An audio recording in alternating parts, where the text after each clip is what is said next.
Time now to dig deeper into some of the big stories of the week with the Inside Utah Politics panel. This week we have Utah Democratic Party Chair Jeff Merchant and former Utah GOP Chair Rob Anderson. Gentlemen, great to have you with us. Thanks so much for being here. Thanks, Glenn. Let's start off with some polls we saw come out during the week from Utah Policy, gauging what Utahns are feeling about the president. A couple of them. One, according to those polls, 55% of Utahns do not approve of the president's job performance. 41% say they would vote for him in 2020. Back in 2016, of course, it was 45.5% of the state of Utah voted for President Trump. So, Rob, let's start with you. Are you buying into those numbers? Is Trump still struggling that big in Utah? No, when it comes down to it, Trump's going to win. Here's the situation is Draper going to vote for Elizabeth Warren? Is Sandy going to vote for Bernie Sanders? Is Provo going to vote for free everything Yang, Andrew Yang? Probably not. And so he's going to win. I predict he'll win with a majority. It'll be, he won 45.454% last election cycle, so he should break the majority this time. Okay, I want to get back to that in just a second, but Jeff, let's bring you in. Is there a candidate you see could give Donald Trump a real run in the state of Utah? Well, I think we're already seeing that probably most of the candidates could give him a decent run for his money. I mean, he's a minority president. He wasn't voted for by a majority of Americans, and he wasn't voted for by a majority of Utahns. And the numbers that you're seeing, I think, reflect the fact that he still doesn't represent Utah values, and the Utah voters still think that he's not doing an adequate job for Utahns. If you take a look at the history of presidential elections in the state of Utah, you would expect a Republican candidate to do better in our state. So why isn't he? There's the soft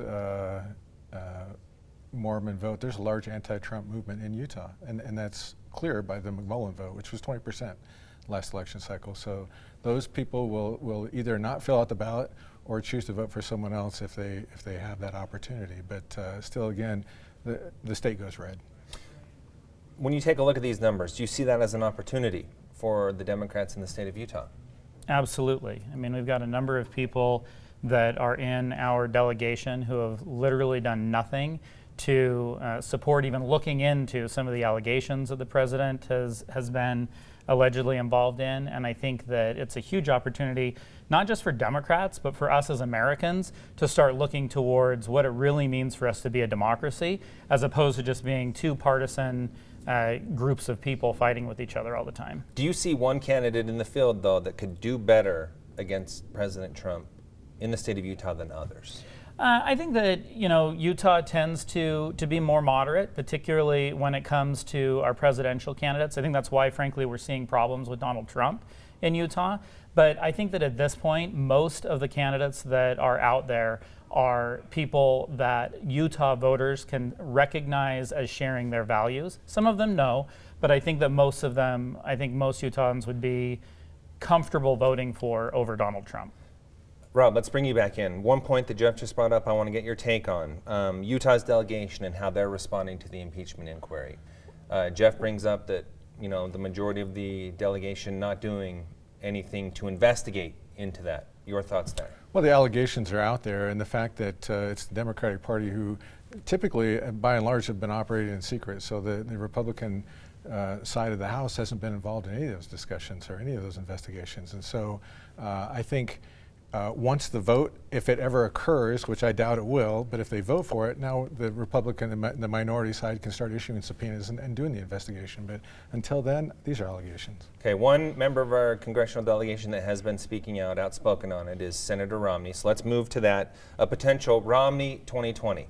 Anthony Scaramucci launching a campaign to try to convince the senator from Utah to jump into the race. He, of course, a former Trump staffer. Didn't last very long, but he was a former Trump staffer. Just to be clear, we talked to the senator about this not long ago, and he said, look, I'm not running for president. But let's go ahead and indulge in Mr. Scaramucci's dream here for a minute. Do you see any possibility of that happening whatsoever? Let's start with you, Rob. No, I don't see any possibility at all. If he were, he would be defeated by the incumbent, Trump. So I don't see the possibility. And as far as Scaramucci is concerned, his 2 weeks of fame that he's received so far from this qualifies him for maybe replacing Sean Spicer on the next episode of Dancing with the Stars. All right. Jeff, let's bring you in. Do you see any potential possibility for a Romney 2020 run? Well, And is that attractive to Democrats in any way? I think that should be attractive to every American, to be honest with you. I think that both Democrats and Republicans are tired of the daily tirades on Twitter. They're tired of the allegations of corruption. They're tired of really the antics. And I think that, you know, not that Senator Romney would listen to me, but of course, I think that every American would love to see a better option on the Republican side. I mean, frankly, it means that once again, we'll have two good options as opposed to only one good option on the Democratic side. The reality is that in our culture, having a Republican and a Democrat that are both strong, that everyone can believe in, is a positive thing. Now, that doesn't mean that I'm going to vote for the Republican, but what it does mean is that at least we know that the country will be in good hands. And I think that a lot of Americans, and I think that the polling that we've been talking about, a lot of Utahns don't see that we're in good hands right now. Talk about that. How are Americans feeling about that? Are they tired of, as Jeff suggests, what they're seeing out of the president? Well, I think there's a loss in trust in the media and the way things are reported. And so what you have is a battle of extremes, a battle of I don't believe in the deep state, but I believe in corruption and people who are good. And so I think that's what's going on behind the scenes. And if we really look into things, you know, what is President Trump trying to accomplish here? And I think you know, the corruption and things like that, there might be some subpoenas coming out pretty quickly here from Attorney General Barr that might uncover some things. And I would like a full investigation before any of this is decided. Let's investigate everything. I support that. Let's move on to religious freedom. That's been in the headlines recently. Our Senator Mike Lee calling out one of the presidential candidates on the Democratic side for some comments he made, that being Beto O'Rourke, basically saying that religions should lose their tax-exempt status if they do not support same-sex marriage. Let's start with you on this one, Jeff. Your thoughts on what you're hearing from this presidential candidate on the Democratic side? Yeah, I think that this is a view that most Utahns, most Democrats don't share, and I don't think that that's something that I personally believe in. I don't think that that's something that a majority of the presidential candidates do either. I mean, Elizabeth Warren has come out against that.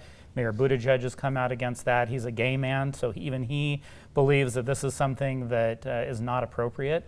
And look, I mean, there are, 19 candidates? Every once in a while, one of these guys is going to say something that is outside of the normal parameters of what Democrats think.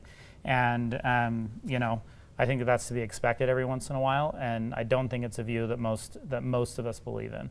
Rob, let's bring you in. Is religious freedom under attack in our country? Absolutely is, and as we all know, Utah was founded based on a desire for religious freedom by the pioneers that came out. So I think that, among other things, is the reason Beto O'Rourke's campaign is on life support, and I think he does owe an apology. I'm offended.